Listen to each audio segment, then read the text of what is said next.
A esta hora nos acompaña desde San José la expresidenta de Costa Rica, Laura Chinchilla. Señora Chinchilla, muy buenas tardes, gracias por atendernos, bienvenida. Muy buenas tardes, un gusto estar con ustedes. Un placer. Presidenta, cuando en el mundo los movimientos sociales, los activistas están pues muy movilizados exigiendo respeto a los derechos de distintas minorías, raciales, homosexuales, vemos este episodio en Nicaragua, ¿cómo podemos calificarlo? Bueno, sin lugar a dudas, lo que sucede en Nicaragua no es algo que ha acontecido de la noche a la mañana. Es un proceso que viene muy de atrás. Yo les recuerdo que ya para las elecciones presidenciales del año 2011, el informe que rindió la Unión Europea y la misión también de observación de la OEA fueron informes sumamente fuertes. La Unión Europea en ese momento dijo de manera abierta que expresaba su preocupación por lo que consideraba un retroceso en la calidad de los procesos electorales en Nicaragua y destacó particularmente la falta de independencia del Consejo Supremo Electoral. De manera que esto no es de sorprender. Lo que sucede es que creo que nuestra región ha estado más concentrada en las preocupaciones por Venezuela y el tema de Nicaragua ha quedado invisibilizado, pero el problema simplemente viene creciendo al punto que al día de hoy, tal y como ustedes lo presentan en la noticia, pues pareciera que va a ser una elección de una única opción porque no va a haber alternativa de oposición válida a la candidatura de Daniel Ortega. Ahora, Presidenta, ¿de dónde nace este fenómeno que da cuenta de políticos que en campaña prometen ser los principales defensores de los ciudadanos y después que llegan al poder, además de que quieren ese poder absoluto, muchas veces aplastan a una parte de la sociedad? Lo vemos en Nicaragua, Cuba, Venezuela y podría decirse que en Ecuador, al menos esa es la queja frecuente, constante. Tenemos que reconocer que en Ecuador, por lo menos el presidente de la República renunció a los procesos de reelección, una reforma más que se quería hacer, pareciera que van hacia una elección en condiciones diferentes, ojalá así sea. Sin embargo, bueno, está por verse, pero bueno, Cuba no tiene democracia, no tiene elecciones libres, Venezuela... Estamos hasta la coronilla de estar escuchando promesas de un diálogo que no llega frente a un régimen que cada vez más se atrinchera detrás en este momento de las Fuerzas Armadas. Y en el caso de Nicaragua no hay, insisto, la menor duda, por lo que ha venido ocurriendo ya desde hace algunos años, de que las elecciones que vienen van a ser unas elecciones sin garantías. El presidente Ortega recién rechazó cualquier observación independiente, pero además profirió cantidad de ofensas en contra de la Unión Europea, de la OEA y hasta del Centro Carter, que ha sido un centro que de alguna manera había venido logrando dialogar con este tipo, digamos, de representantes de regímenes tan complicados.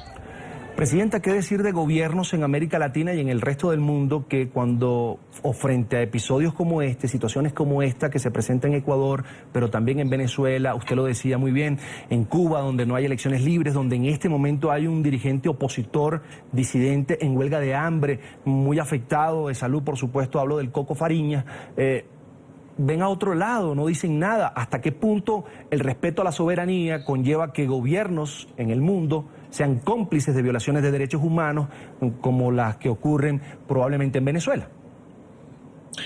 Yo entiendo su preocupación. Pese a ello, quisiera decir dos cosas. En primer término, me parece que cada vez se logran articular iniciativas más coordinadas que tienen mayor fuerza para las condenas a nivel internacional de este tipo de situaciones. Lo veo con esperanza a raíz de lo que ha venido sucediendo, por ejemplo, en el caso de Venezuela.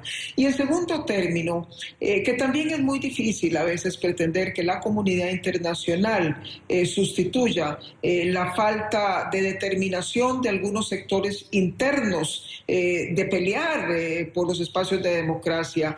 No es el caso de Cuba, tenemos que reconocer, porque ahí hay verdaderos mártires en nombre de la causa, pero en el caso de Nicaragua, recientemente Sergio Ramírez, un gran escritor y un gran demócrata nicaragüense, escribió un artículo muy elocuente en donde ponía en evidencia cómo algunos sectores sectores internos y externos de alguna manera han sido cómplices por el silencio que han guardado frente al gobierno de Daniel Ortega. Los sectores internos y particularmente a veces el gran capital, los empresarios, están llamados también a denunciar y no simplemente conformarse con que un régimen, aun cuando sea autoritario, les garantice pues cierto tipo, digamos, de funcionamiento en términos de ganancias. La democracia hay que defenderla porque tarde o temprano todos pagan el precio de no tenerla. Presidenta, ¿la democracia está en peligro en América Latina? No, yo tiendo más bien a ser optimista sobre el futuro de América Latina, aun cuando tenemos grandes déficits de democracia, porque este es un proceso, digamos, que va construyéndose día con día, pero hemos visto en los últimos meses, diría yo, un despertar de sectores ciudadanos que no están de acuerdo con, por ejemplo, la perpetuación en el poder de presidentes que están demandando más los temas de alternancia. Vemos también cómo en materia de Estado de Derecho la Administración de Justicia toma independencia y empieza a investigar casos de denuncias contra altos exfuncionarios de gobiernos. De manera que yo siento que más bien hay avances, pero claro que cuando vemos situaciones que no, digamos, logran decantarse, como el caso de Venezuela, el caso de Nicaragua y el caso de Cuba, pues no hay la menor duda de que el panorama no puede ser completo hasta tanto en esos países nos llegue finalmente la democracia y también a respetarse las libertades básicas.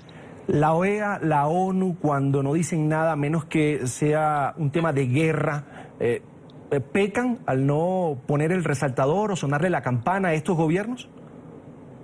Es muy difícil, insisto, que organismos colegiados, como son la ONU, la OEA, con órganos como la Asamblea General en la ONU o como el Consejo Permanente de la OEA, que son conformados por los gobiernos mismos, que vengan ellos, insisto, a sustituir lo que a veces algunos sectores internos no han logrado hacer. También tengo, sin embargo, que destacar que hemos visto en el caso de la OEA una acción muy determinante de parte del secretario general que llevó a que el Consejo Permanente, después de que el tema de Venezuela le era vedado, tuviese que acondicionar sesiones para discutir el tema. Así que también a nivel multilateral empezamos a ver cambios esperanzadores, cambios más claros en defensa de la democracia y la protección de las libertades de los ciudadanos. Presidenta, no quiero despedirla sin preguntarle sobre una situación que se presenta. Venezuela asume hoy la presidencia pro tempore de Mercosur. Paraguay, que se había opuesto junto al canciller de Brasil, junto al gobierno de Brasil, porque Venezuela, entre comillas, no cumple con los requisitos políticos y económicos para dirigir este bloque, pues dice que Paraguay, en este caso sobre todo, ratificó hoy que no reconoce la presidencia de Venezuela. Ahora, ¿estaría en peligro de disolución de un bloque como el Mercosur con este conflicto o este roce político que hay entre sus integrantes? Ciertamente hay un roce político, sin embargo me parece que algunos países simplemente mantienen una cautela de la boca para afuera, pero que en el fondo están preocupados, legítimamente preocupados con lo que acontece en Venezuela, de manera que yo no veo que esta situación de Venezuela vaya a impactar profundamente lo que suceda en el Mercosur. Creo que simplemente pues seguirán algunas dinámicas de tipo comercial, pero el tema de Venezuela siento que no necesariamente pueda afectar en definitiva lo que suceda en el Mercosur. Es Laura Chinchilla, expresidenta de Costa Rica. Siempre un placer conversar con usted, expresidente. Muchas gracias por atendernos. Gracias a ustedes. Un gusto. Hasta la próxima. Una buena tarde.